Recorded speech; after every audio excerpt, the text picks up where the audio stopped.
Hi everyone, I'm Sandrine Curtis and I'll be your teacher today. I've been playing with gouache and acrylic gouache for a while now, and I thought I'd share with you what I've learned so far, as well as a few tips and techniques. This new series is all about landscapes. I've always been intimidated with landscape paintings until I tried painting them with gouache, and I was able to break down the process in several easy steps, which made it a lot less frightening for me and a lot more enjoyable.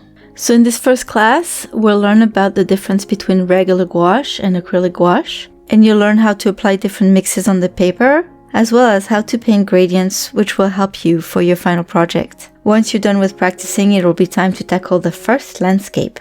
I chose a very simple reference photo that you can easily sketch on your paper or your watercolor journal. Then you'll apply the paint one step at a time, using the same technique as during your practice exercise. You'll repeat the process several times until you end up with a beautiful finished painting. I hope you'll join me in this class where you can follow the easy step-by-step instructions to paint an easy and colorful landscape at your very own pace. You can share your progress along the way and ask any questions. I'll see you in class.